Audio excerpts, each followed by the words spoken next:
इनको लूज़ चाहिए। इसके बाद और 1 इंच बड़ा इसलिए भी होता है क्योंकि हमारा सामने जो है 1/2 इंच टक्स में जाता है, तो यहाँ पे आर्म्स टाइट हो जाता है, तो दोनों को मैच करने के लिए वो उसको थोड़ा डाउन करना ही पड़ता है।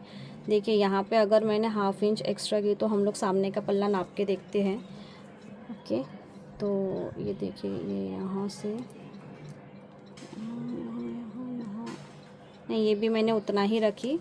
हो सकता है इनका लूज़ चाहिए करके, हाँ बराबर इनका उतना ही चाहिए, उतना आना ही चाहिए। ठीक है, तो इस तरह से हम लोग आर्म्स का मेज़रमेंट करेंगे। देखिए मोस्टली लोग क्या करेंगे, 46 है तो यहाँ पे 12 12 24 4 11 यहाँ पे वो लोग मार्क करते हैं। ठीक है, मार्क करने के बाद जब हम लोग यहाँ पे टक्स मारते हैं तो ये और फैल जाता है, तो अपनी जगह छोड़ देता है और यहाँ पे क्रेज़ आता है।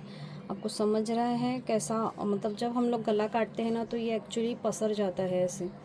आप 1 मिनट, मैं आप लोगों को ना ये चीज़ ड्रॉ करके दिखाती हूँ।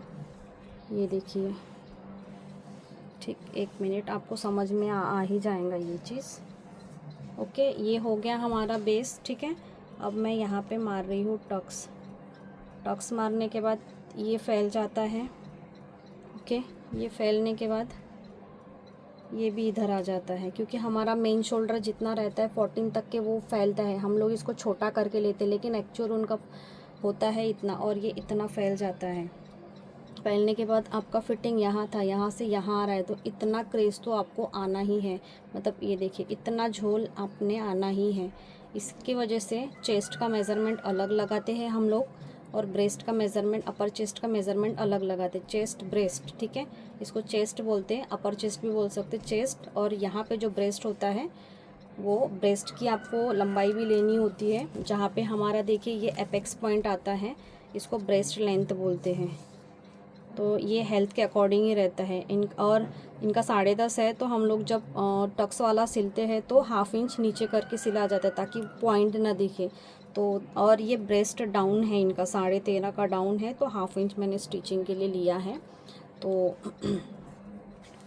इस तरह से अब हमें मेज़र करना होता है कि मेज़रमेंट हमारा सही से आया है कि नहीं। देखिए कटिंग के वक्त अगर आप सही से काटेंगे तो आपका जो फिटिंग के टाइम पे है ना कोई दिक्कत नहीं आएंगी। ये आप देख सकते हो, ये सब करने के बाद पीछे का पल्ला सामने का पल्ला बराबर आना है।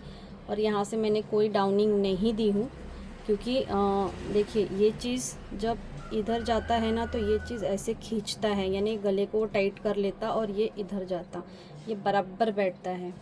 और अगर किसी का कंधा डाउन है तो ही ये चीज़ का रील मैंने पहले भी डाला था, जिनका कंधा डाउन है उनको यहाँ पे 1/2 इंच डाउन करके लेना होता है और यहाँ से यहाँ तक कम काटना रहता है, मतलब छाट देना रहता है यहाँ से यहाँ तक और यहाँ से उसको कवर करने के लिए ऐसे। ओके, तो और कुछ मुझे लगा तो मैं नेक्स्ट वीडियो में आप लोगों को बताऊंगी। फ़िलहाल के लिए इतना ही। Thank you friends.